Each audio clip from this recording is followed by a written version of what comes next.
Butter. Now we all know that butter is supposed to give us a heart attack. So this poem is nominally about that, but it's also about the delicious prospect of undetected revenge. Butter. In the first glow of my laying out, I am all smooth and golden, a rich taste waiting to melt on the right tongue. Then the knives come. Dipping and scavenging, they seek an easier passage for dry bread. They nibble at my edges and stab at my heart, leaving me pockmarked, smudged with crumbs. My plundered parts are gloated over, licked, spread out thin with careful scrapes, or smeared in thick welts by greedy takers. My solid sunshine creams down their throats for the gentle swallow, the ooze between the teeth. Broken into oily bubbles by the churning of their innards, I endure the slow journey of reconstitution, biding my time as I fatten again to choke their veins and stop their blood. Uranon is a love poem, and the man that it is written to is far away. It's about the process of missing and wanting. Uranon. I want you to feel the unbearable lack of me. I want your skin to yearn for the soft lure of mine.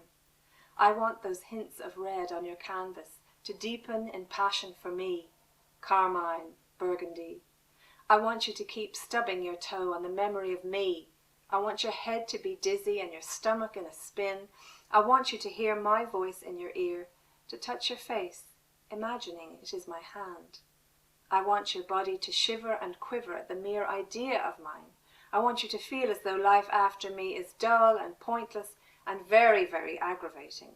That with me you were lifted on a current you waited all your life to find and had despaired of finding, as though you were wading through a soggy swill of inanity and ugliness every minute we are apart.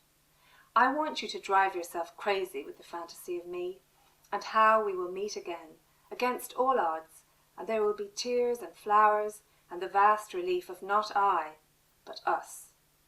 I am haunting your dreams, conducting these fevers from a distance that leaves me weeping and storming and bereft. Right, this poem, Stitching, was very much praised at one point by a man I greatly admire, Brendan Kennelly. So I'm reading this for him now. But it was written originally for my grandmother, Marjorie Troop, who was a fantastic needlewoman and taught me how to darn, and I'm very grateful to her for that. But in her last years, she became very muddled in her mind. Stitching.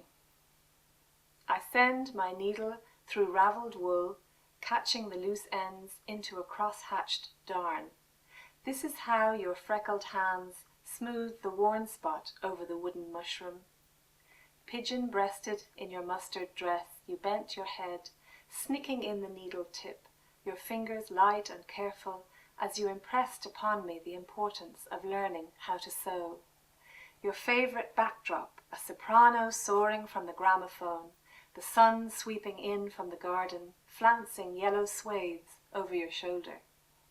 I have the quilt you made. My limbs are lapped in its glowing sunflower heads, your last opus, left for your daughter to finish and me to admire. Tomorrow the quilt will be packed away, part of the unpicking of the home I stitched together. I will wander the empty rooms like you when your darning days were done, and you woke up in a strange place, surrounded by strangers, pulled apart, the gap too wide for mending.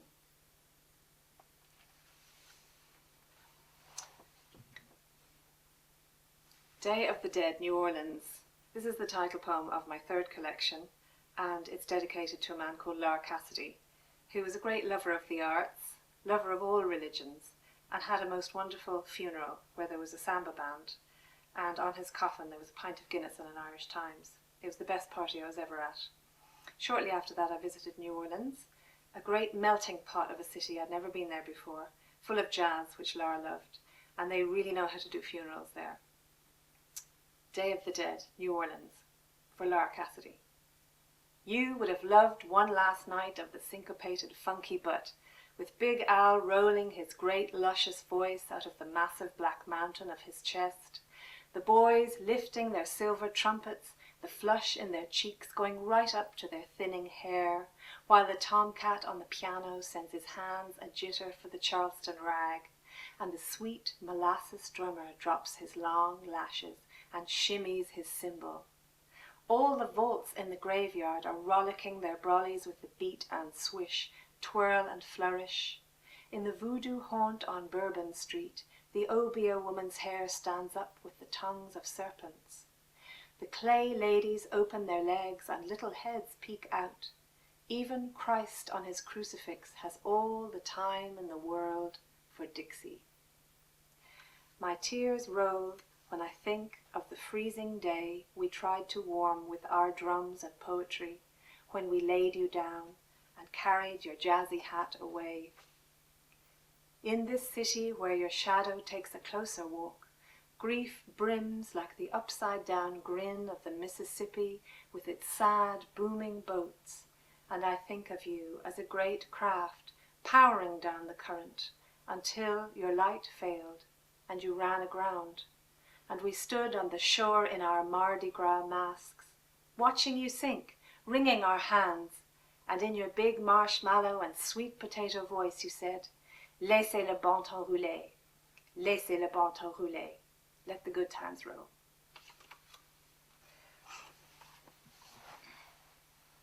Rootling is the title poem of my new collection of poetry, and it's about my daughter breastfeeding, Phoebe.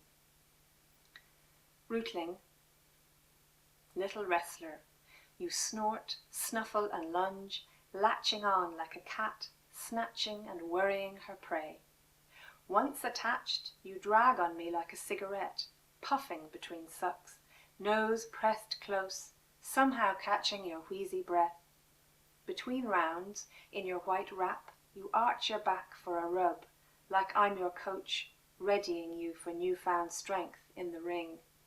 Your fists flail, fingers hooking my nursing bra, your feet curl and kick, toes a feast of tiny action. There is nothing romantic in this vital ritual, yet I crane over you, a loose sack, liquid with the loss of your form, with the tears of labour and lulling hormones making me gush along with my womb, still churning out after birth.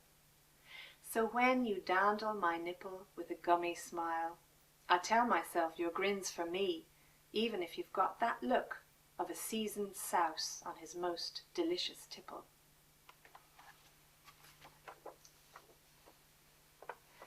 This poem, Buying a Body, is for my father, who in latter years was not in great health, but loved the lambing season. He was a farmer. Buying a Body. I would go to the mall in my white rental car and shop for a new heart for you, father. Choose lungs as strong and light as parachutes. I would purchase the finest pair of wrists, the fastest feet, and legs as fleet as a stag's. I would go to the sleep dispenser and find you dreams blue and serene as your favorite summer sky. I'd buy you time. But I'm home from the land of malls and I've turned in the rental car. It's just you and me in the cold Sunday afternoon. You gasping as the lamb you thought your hands could hold slips free, the mother bleating, me not moving as quick as you'd like to shut the gate. You urge me up the yard, the lamb's black legs in my fist, and I wonder why it takes so long for you to follow.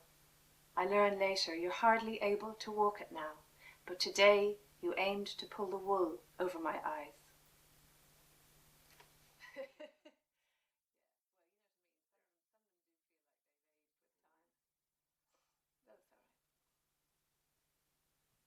I like the more recent poems too. Yeah. Oh, well, thanks. Yeah. Yeah, it'd been There's more. There's